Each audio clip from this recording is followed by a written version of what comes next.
Assalamualaikum warahmatullahi wabarakatuh. Selamat datang kembali di channel XY Movie, channel kebanggaan adik-adik pramuka dan para pembinanya. Gimana? Pada kangen dengan suara gua? Gua tahu betul dengan perasaan kalian. Inna ya opo cai. Oke, di kesempatan kali ini kita akan membahas alur film yang berjudul Ittifaq yang dirilis pada 3 November 2017 lalu.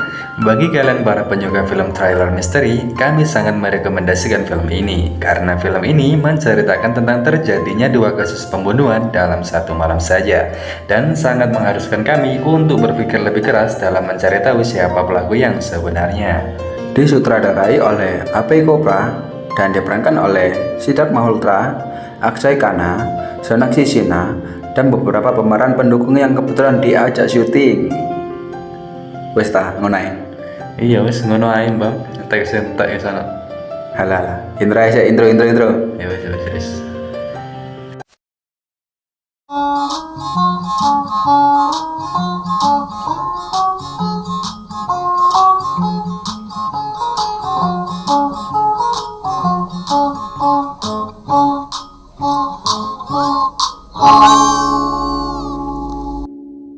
Kuda-kudakan motor yang tidak sesinematik Fast and Furious menjadi scene pembuka di film ini. Kita diperlihatkan seorang pemuda yang bernama, kita sebut saja Sikam. Sikam adalah seorang novelis berdarah Inggris dan India yang sedang mengadakan launching buku keduanya di Mumbai. Di malam peluncuran buku keduanya di Mumbai, dia kembali ke hotel untuk menemui istrinya Catherine. Akan tetapi, ia ditemukan meninggoy dengan darah di kepalanya. Sikam memutuskan untuk menelpon polisi.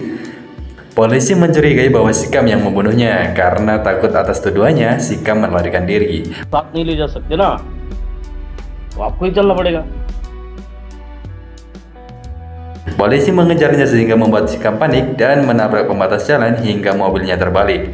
Dia berhasil melarikan diri dengan luka ringan dan berusaha berlindung di sebuah apartemen yang ditemuinya.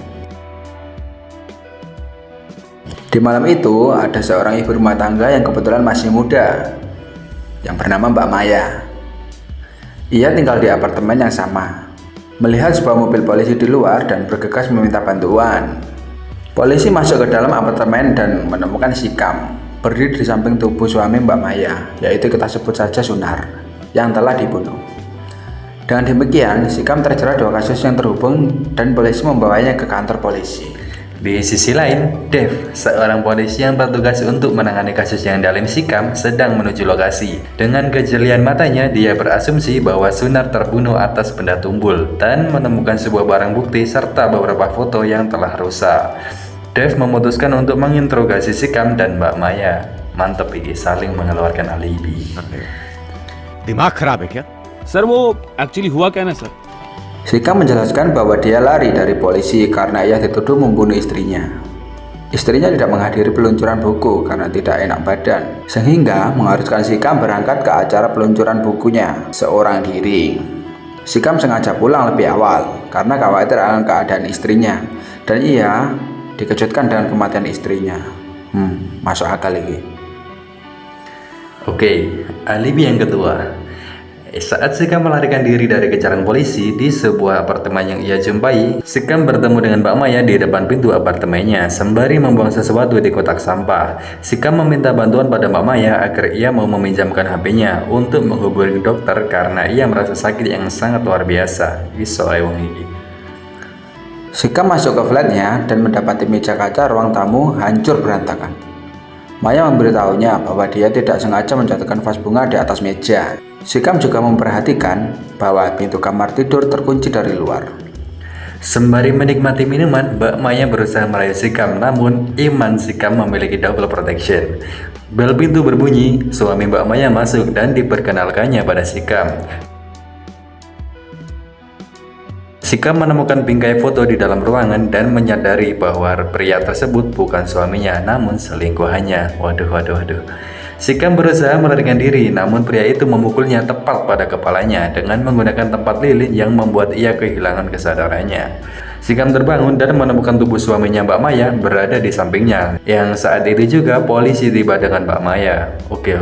Alibinya menarik dan meyakinkan. Mari kita simak alibi Mbak Maya.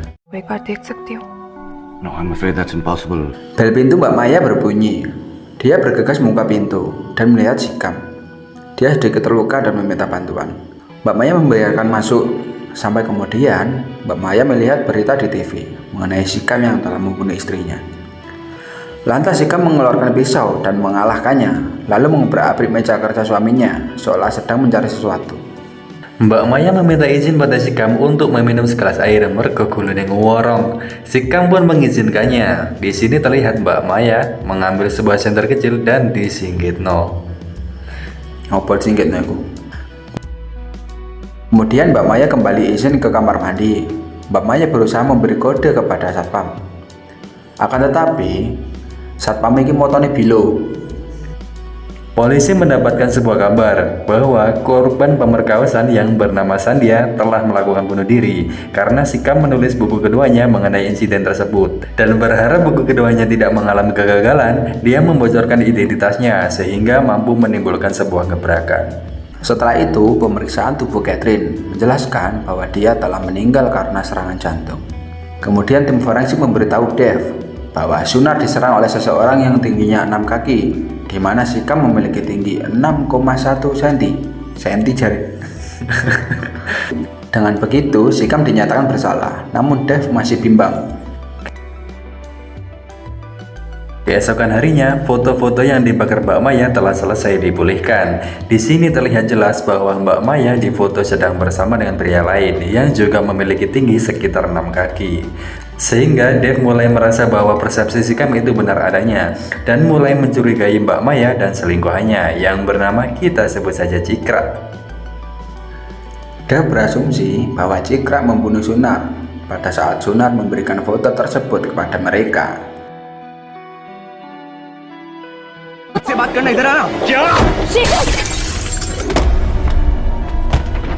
Dan bukti kuat lainnya adalah tidak adanya noda pada sepatu Sunar. Maya berkata bahwa Sunar pulang sekitar jam 12 malam, sedangkan hujan mulai turun pada jam 11 malam. Jika dilogikakan, pasti akan ada lumpur di jalan-jalan karena turunnya hujan. Oke, masuk akal bukan? Dengan begitu, Sikam dinyatakan tidak bersalah. Lalu, Sikam mengkremasi istrinya, sementara Mbak Maya dan Cikrak ditangkap atas pembunuhan Sunar. Yes, kelar. Mbahmu teks ono ya akeh yang ini. Di rumah, Dev membaca buku kedua Sikam. Istri Dev menjelaskan kepadanya bahwa sang protagonis meninggal akibat overdosis obat. Dev merasa ada yang janggal dan bergegas menuju dokter forensik. Ia bertanya apakah istri Sikam bisa meninggal. Dev merasa ada yang janggal dan bergegas menuju dokter forensik. Ia bertanya apakah istri Sikam bisa meninggoy karena overdosis obat yang dipakainya untuk penyakit jantung. Mereka baru mengetahui bahwa meskipun resep untuk dosis obatnya rendah, pil telah rusak dan dosis sebenarnya 3 kali lebih tinggi, sehingga menyebabkan Catherine mengalami serangan jantung yang sangat fatal. Dev menghubungi Sikam sementara ia hendak melakukan penerbangan ke London.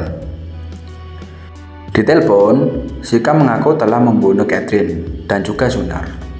Dia menjelaskan bahwa dia membunuh Catherine sebab dia mengancam akan menuntutnya atas bunuh diri Sandia.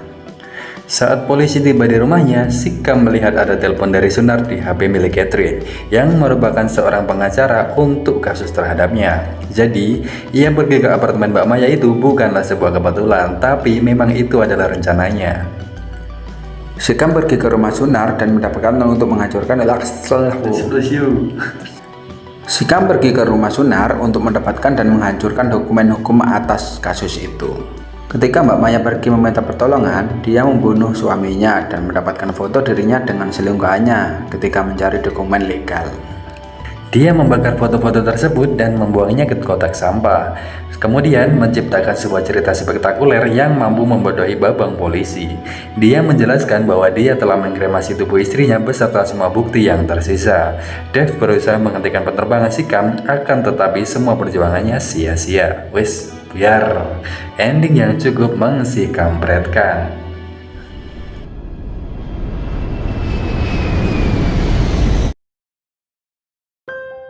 Begitulah kira-kira alur film dari Astagfirullah. Begitulah alur cerita dari film ini. Film ini merupakan film yang berasal dari India, tapi sangat berbeda dengan film India pada umumnya, yang banyak terdapat adegan menyanyi dan goyang parkoy. Film ini lebih menyuguhkan sisi kelam yang mampu membuat kami penasaran dan sangat sulit untuk menebak pembunuh aslinya. Yeps, betul. Bentukannya polisi perindapan persis karo polisi di negeri Wakanda yo. Kami pamit undur diri, dadah. Semoga harimu Senin terus.